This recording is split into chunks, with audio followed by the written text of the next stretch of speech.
Assalamualaikum warahmatullahi wabarakatuh. Om Swastiastu, Namo Buddhaya, Shalom, salam kebajikan, selamat sejahtera bagi kita semua. Yang terhormat Ibu Desi dan teman-teman sekalian. Perkenalkan, nama saya Syafina Putri dengan NIM 12220821 dari kelas 12 4A24. Saya dari kelompok yang terdiri dari Andini Putri dengan NIM 12220377, Dina Syahira Kansa dengan NIM 12220386, Raihani dengan NIM 12220312.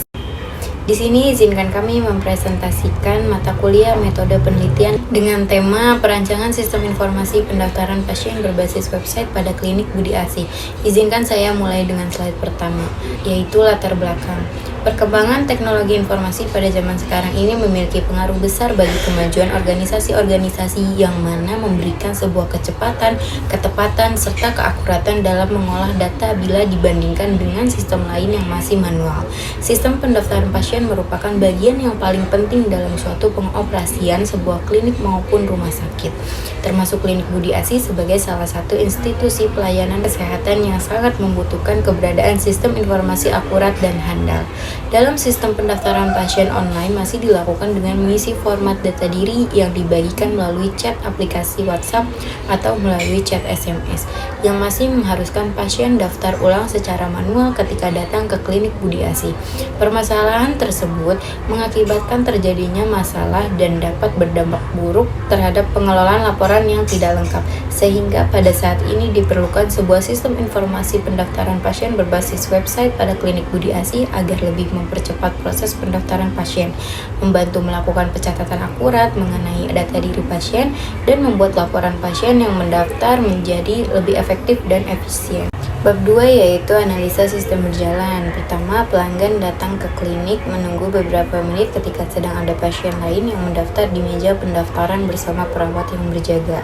Kedua, perawat akan mengambil map berisi dokumen kosong apabila pasien baru mendaftar. Apabila pasien yang datang sudah pernah melakukan pendaftaran, maka perawat akan mengambil map berisi dokumen milik si pasien lama tersebut. Setelah itu, pasien diberikan beberapa pertanyaan seperti nama lengkap, tempat tanggal lahir, juga alamat tempat tinggal yang akan dicatat di bagian header dokumen. Ketiga, selanjutnya perawat akan bertanya mengenai keluhan apa yang dialami oleh pasien dan kemudian barulah akan diarahkan kepada poli yang dituju. Lalu, perawat juga akan bertanya mengenai proses pembayaran yang akan dilakukan, apakah pembayaran secara mandiri ataukah memakai asuransi kesehatan swasta ataukah memakai BPJS. Yang kelima, setelah dokter melakukan pemeriksaan pada pasien terkait, akan terdapat hasil pemeriksaan pada dokumen tersebut yang nantinya akan diserahkan oleh perawat ke apoteker untuk meracik obat-obat yang dibutuhkan. Map yang berisi dokumen-dokumen hasil pemeriksaan pasien terkait itu akan disimpan di loker khusus map hasil pemeriksaan milik pasien-pasien lainnya. Lalu ada analisa sistem usulan. Yang pertama, admin. Admin dapat melakukan login, admin dapat mengelola data jadwal poli, lalu admin dapat mengelola data jadwal dokter, admin dapat mengelola data user, admin dapat mengelola data pasien, dan admin dapat mengelola laporan pendaftaran pasien. Admin dapat mengelola dokumen hasil pemeriksaan pasien. Yang kedua, pasien, yaitu pasien dapat melakukan login, pasien dapat mendaftar dengan mengisi data diri via online tanpa harus daftar ulang di klinik, pasien dapat mengetahui dan memilih jadwal poli dan dokter, pasien dapat mendaftar sesuai waktu yang diinginkan, pasien dapat melihat histori daftar sebelumnya. Dan yang ketiga yaitu pemilik. Pemilik dapat melihat laporan pendaftaran pasien dan pemilik dapat melihat dokumen hasil pemeriksaan pasien. Selanjutnya akan dilanjutkan oleh teman saya yaitu Andini Putri. Assalamualaikum warahmatullahi wabarakatuh. Selamat malam. Perkenalkan, saya Andini Putri Arianti dengan NIM 12220377. Di sini saya akan melanjutkan presentasi dari kelompok saya yang sebelumnya sudah dilakukan oleh rekan saya. Saya akan membawakan materi selanjutnya yaitu desain sistem. Yang pertama ada beberapa desain diagram. Salah satunya ada use case diagram, di mana di sini sistem informasi pendaftaran klinik Budi Asih yang mencakup admin. Admin dapat mengelola data poli, mengelola data user, mengelola data admin, mengelola data pemeriksaan user dengan cara harus melakukan login terlebih dahulu. Selanjutnya ada user. yang dimana user ini dapat mengisi data diri untuk register yang disebut melakukan login. Selanjutnya ada melihat data poli, memilih data poli, melihat riwayat daftar. Admin juga dapat mengelola laporan data pasien, juga mengelola laporan hasil pemeriksaan pasien. Begitupun dengan pemilik yang dapat mengelola laporan hasil pemeriksaan pasien. Selanjutnya ada diagram activity, yang mana diagram activity ini adalah diagram di mana sebelum sistemnya ada. Yang pertama ada validasi data diri, lalu seorang perawatnya mencatat pendaftaran, lalu menanyakan keluhan.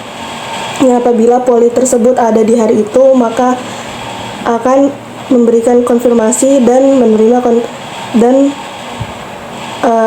pendaftaran ke poli tersebut yang dituju dapat dilakukan. Tapi apabila sedang tidak ada poli tersebut, sementara dialihkan ke poli umum terlebih dahulu.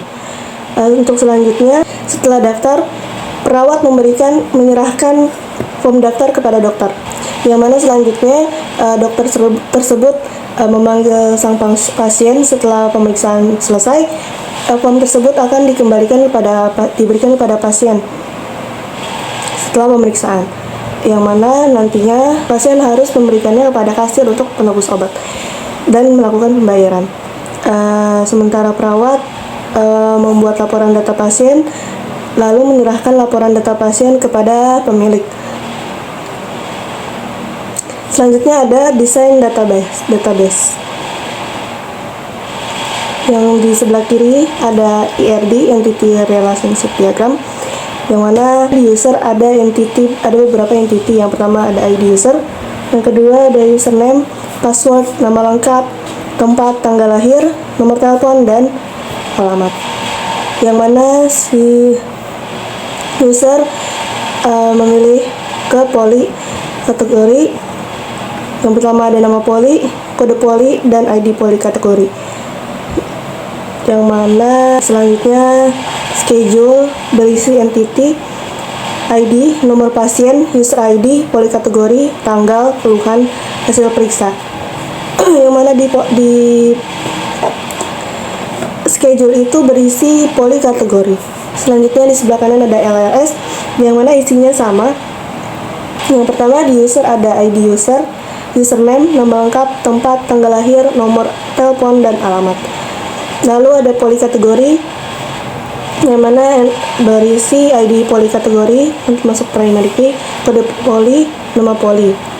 Dan terakhir ada schedule, sama seperti tadi, ada ID, nomor pasien, user ID, poli kategori ID, tanggal, keluhan, dan hasil periksa.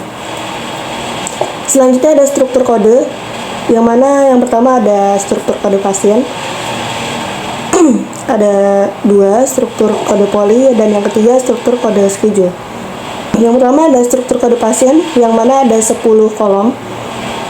3 kolom pertama termasuk kode pasien, 2 kolom berikutnya bulan, 2 kolom berikutnya tahun, dan yang 3 kolom terakhir adalah nomor pasien.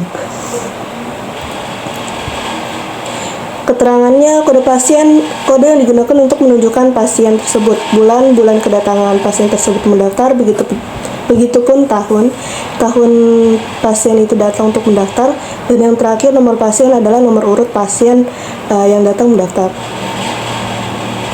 Selanjutnya ada struktur kode poli. Struktur kode ini adalah yang dipakai di primary key. Struktur kode poli ada 5 kolom.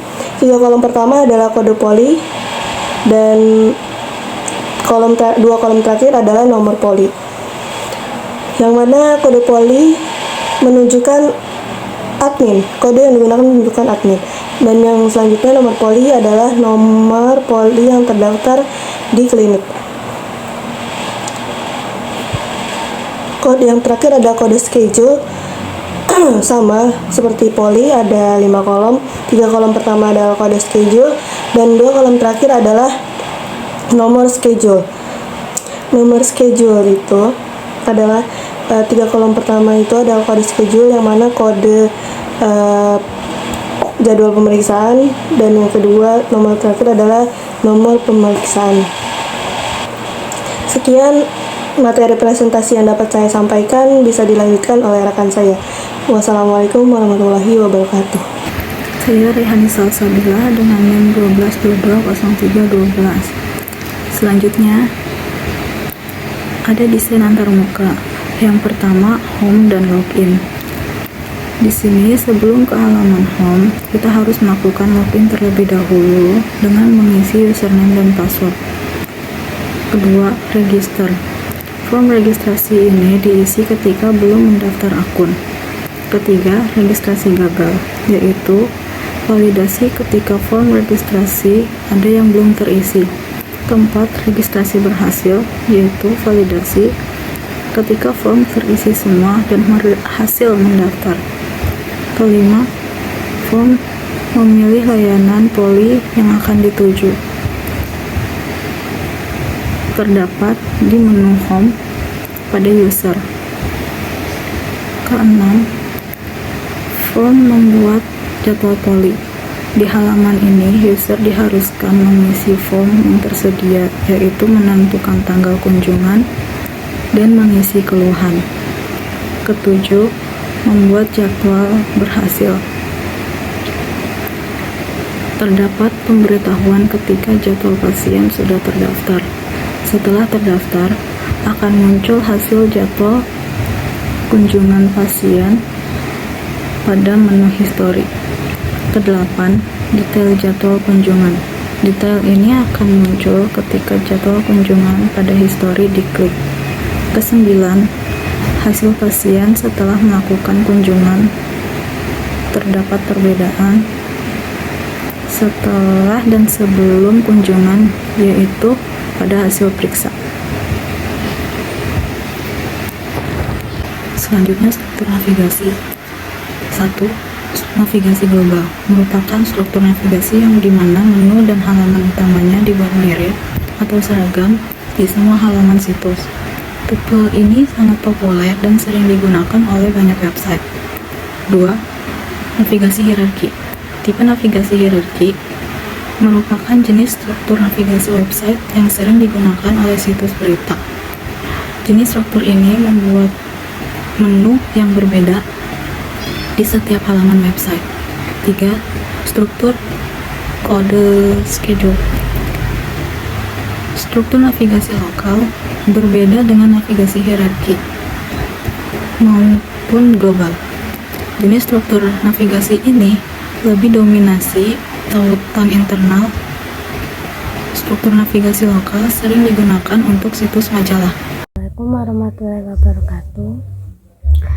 Perkenalkan, nama saya Dina Zaira dengan NIM 12220386. Di sini saya akan menjelaskan tentang pembuatan kode program.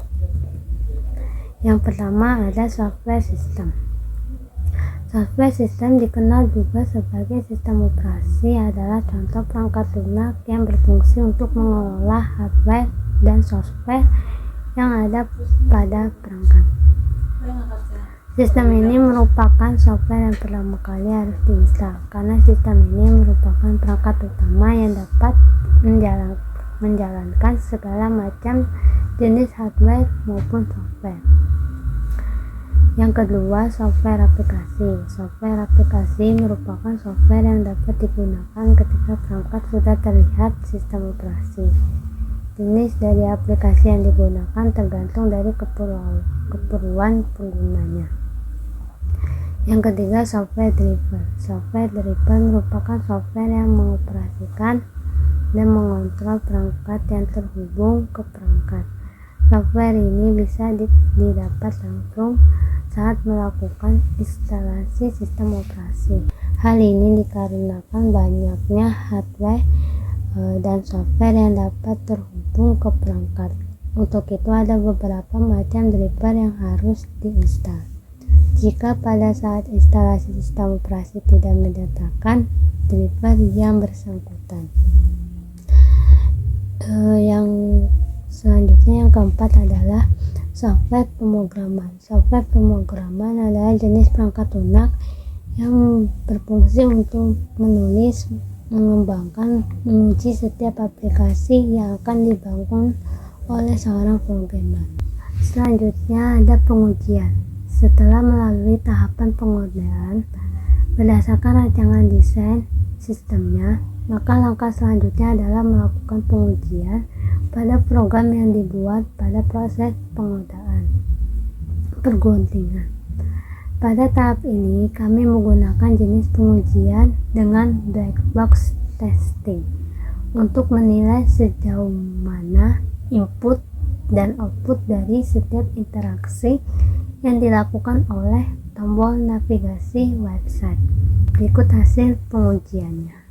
Di sini ada tabel, yaitu ada menu home page-nya, inputnya klik tombol register, outputnya menampilkan modal register, hasil ujinya sesuai. Selanjutnya ada input, klik tombol login, outputnya menampilkan modal login, hasil ujinya sesuai. Selanjutnya ada menu pilihan poli, inputnya klik layanan poli yang ditunjuk, outputnya menampilkan jadwal poli, hasil ujinya sesuai. Selanjutnya ada menu from membuat jadwal poli. Inputnya klik simpan setelah membuat jadwal. Outputnya menampilkan jadwal berhasil terdaftar. Hasil ujinya sesuai. Selanjutnya, kalau sudah membuat jadwalnya, inputnya klik OK. Outputnya menampilkan jadwal kunjungan. Hasil ujinya sesuai. Selanjutnya, setelah klik OK, klik hasil jadwal kunjungannya, outputnya menampilkan detail jadwal kunjungan, hasil ujinya sesuai. Selanjutnya ada menu logout. Inputnya klik tombol logout, outputnya menampilkan modal logout, hasil ujinya sesuai. Kesimpulannya yaitu metode penelitian ini adalah suatu teknik di mana teknik yang berada di dalam suatu penelitian yang menyediakan dan mengajarkan secara menyeluruh dan terkoordinasi dan secara rasional kepada di dalam melakukan teknik penelitian. Berdasarkan hasil penelitian dapat disimpulkan bahwa perlu adanya sebuah website yang diperlukan dalam proses pendaftaran pasien online pada klinik Budi Asi dan diharapkan mampu memudahkan masyarakat untuk proses pendaftaran online. Selanjutnya ada saran berdasarkan hasil penelitian dan kesimpulan, maka dapat digambarkan saran-saran yang masih perlu dilakukan sistem informasi pendaftaran online berbasis website klinik Budi Asi. Dapat berkembang berfungsi dengan baik serta mudah dipahami oleh pengguna untuk pemanfaatan website yang telah dibuat serta untuk meningkatkan kualitas ke arah yang lebih baik. Maka berikut saran-saran penulis yang dilakukan.